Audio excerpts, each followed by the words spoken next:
Moving on, BRS మాజీ MLA మెతుకు ఆనంద్కు legal నోటీసులు ఇచ్చారు స్పీకర్ గడ్డం ప్రసాద్. తనపై నిరాధార ఆరోపణలు చేసిన వ్యక్తిగత పవిత్రతకు భంగం కలిగించారని లీగల్ నోటీసులు పంపారు.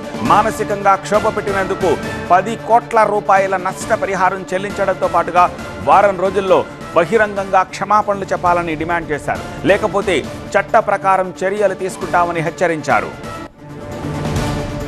మెతుకు ఆనంద్ ఈ నెల 14, 19వ తేదీల్లో మీడియా సమావేశంలో తనపై నిరాధార, తప్పుడు, అసత్య కథనాలతోటి అవినీతి ఆరోపణలు చేశారన్నారు స్పీకర్. తన వ్యక్తిగత జీవితానికి, గౌరవానికి భంగం కలిగించే విధంగా మెతుకు ఆనంద్ వ్యాఖ్యలున్నాయని నోటీసుల్లో పేర్కొన్నారు స్పీకర్ గడ్డం ప్రసాద్. అసలు స్పీకర్ గడ్డం ప్రసాద్ పై మెతుకు ఆనంద్ ఏమన్నారో ఒకసారి చూద్దాం.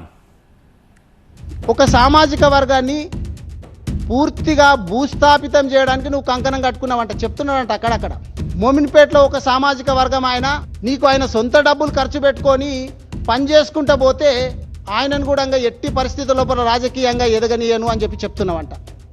వికారాబాదు టౌన్లో కూడా 10 ఏళ్ళు నిన్ను మోసి పార్టీని కాపాడినటువంటి వ్యక్తిని కూడా నిన్ను ఏ విధంగా ఎట్లా చేయాలనో ఇప్పుడు నేను చెప్పిన బుల్లెట్ రాజు ఆయన దగ్గరనే మాట్లాడింది.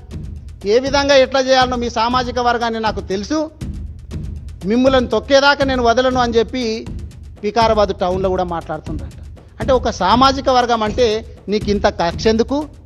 ఇంకొక సామాజిక వర్గం గురించి కూడా తుర్మామిల్ లోపల మొన్న నాకు చెప్తున్నారు, కొంతమంది ఒక సామాజిక వర్గం వాళ్ళు పోతే అంటున్నాడంట, మీరు వారానికి ఒకసారి స్నానం చేస్తారు భయ్, నన్ను కలవకండి, దగ్గరికి రాకండి, మీ దగ్గర నుంచి వాసన వస్తుంది, ఆ సామాజిక వర్గాన్ని ఈ విధంగా కించపరుస్తావా?